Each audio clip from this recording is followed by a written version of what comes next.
नमस्कार मु रामचंद्र। राजनीति रे केउ समय कौन घटिबो ताहा कही हब नाही। जी दिने क्षमता बल रे राजकीय ठाणी देखाउथिबो तार क्षमता चली जिबा परे से निसंग जीवन बिताइब। इतिहास पृष्ठारे यार अनेक नजीर रही। ओडिशा रे बीजेडी दीर्घ 24 वर्ष धरी क्षमता दखल कला, कांग्रेस को हराई राज्यवासींकर आस्था जिणिला। सही बीजेडी समय रे ओडिशा रे विकास केते होइछे ताहा राज्यवासी को भल भावरे जणा।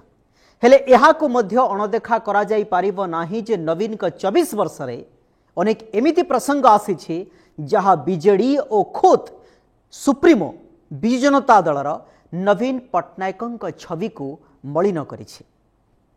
एपरि दिन थिला नवीन हाथ हलई देले भोटर तांकु समर्थन करुथिले। हेले समय एमिति आसिला जे जेउठी से निर्वाचन लढ़िले सेठी ही पराजय वर्ण कले। अर्थात कही पारिबा जे जेते बेले नेता हुअंतु, जेते बड़ नेता हुअंतु ना कहीं, जदि उचित पदक्षेप उचित समय आपण नेउ नाहंती ताहले तार पराजित सुनिश्चित। ममिता मेहर हत्या प्रसंग आपण माने समस्ते जानी छंती। जेते बेले ये प्रसंग सामना को आसिला, राज्य उठिला पड़िला, ओडिशा उठिला पड़िला। प्रत्येक दिन विरोधी घन घन प्रेसमिट कले एवं बीजेडी को कटु समालोचना कले। एपरिक नवीन का कार्यशैली उपरे मध्य प्रश्न चिन्ह लगाइले। लगाइबा मध्य स्वाभाविक। गाँ गाँ सहर सहर रे निया जलिला ये प्रसंग को ने। ममिता मेहर हत्याकांड रे सेते बलर गृहराष्ट्र मंत्री दिव्यशंकर मिश्र संपृक्ति नहीं खबर बाजिला। जूनागढ़ रे एही बीजेडी विधायक गोटिए प्रतिक्रिया समस्त को हलचल करिदेला। से प्रतिक्रिया हला जे महालिंग कॉलेज को आसी मु यंग फील करूछि।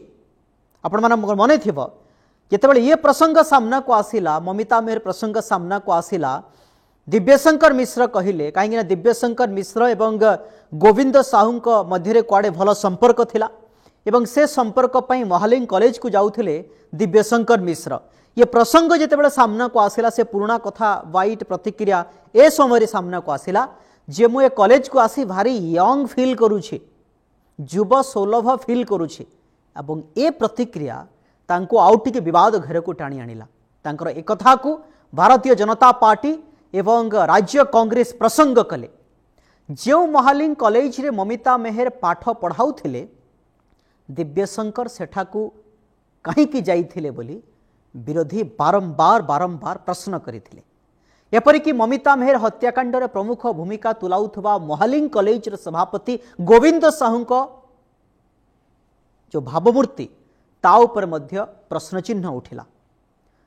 परवर्ती मुहूर्त रे कंटाबांजी जेल रे गामुछा लगाई तांकर मृत्युवरण हैला एवं गोविंद साहू को मृत्यु को नहीं हलचल सारा राज्य रे देखागला जे झरका पाखरे गामुछा लगई गोविंद साहू केमिति मृत्युवरण करिवे, किए तांको पछरे अछि, एमिति धूम चर्चा हैला।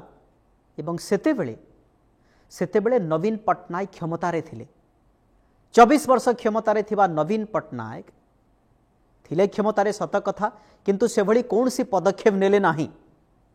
सेतेबेले नवीन पट्टनायक क्षमतारे थिले एवं कौन सी पदक्षेप नेले नाही एवं जहा अति चिंतार विषय। सारा राज्य रे प्रसंग उठिला।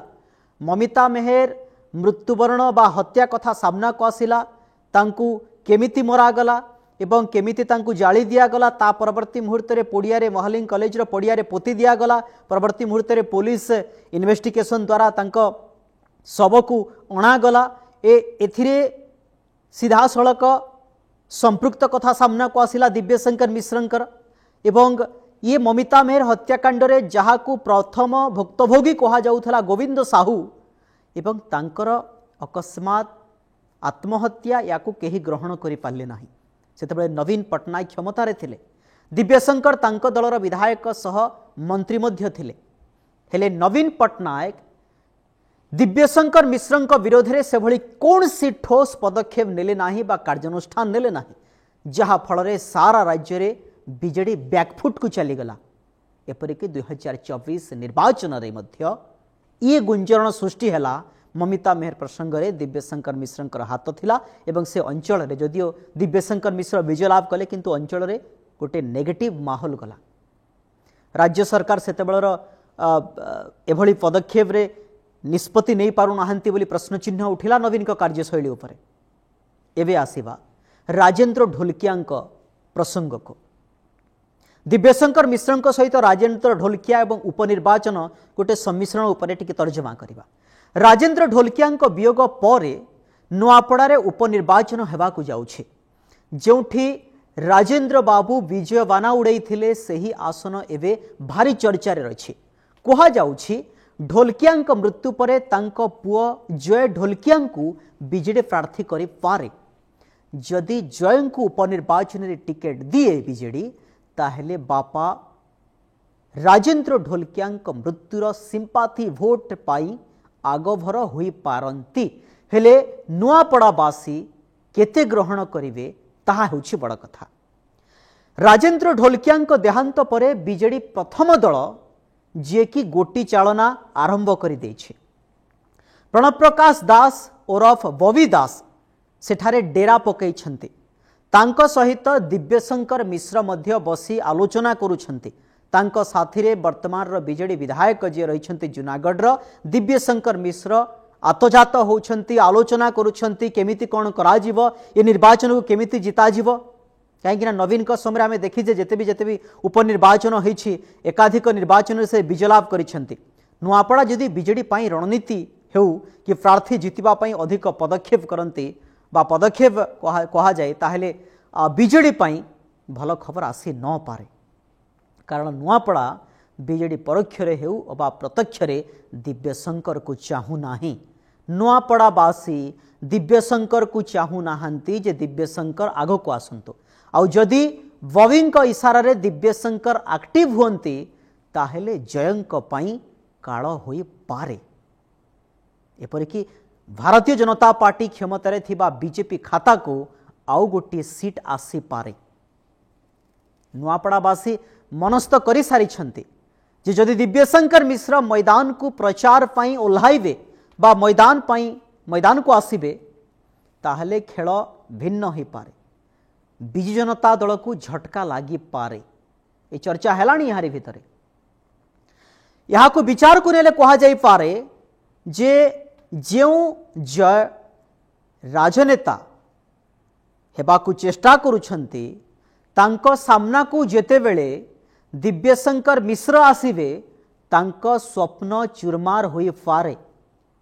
दिव्यशंकर मिश्र को जो दायित्व दिया जाए जे नुआपड़ा उपनिर्वाचन होउछि दिव्यशंकर बाबू जानतु जे प्रचार मैदान टिके संभाळंतु एवं भोटर को आकृष्ट करबा पई चेष्टा करंतु ताहले ये बुमेरांग ही पारे जय ढोलकिया पई। काहेकि ना जूनागढ़ को छाड़ी देला परे जूनागढ़ रे मध्य बहुत कम भोट व्यवधान रे जीति छंती दिव्यशंकर मिश्र।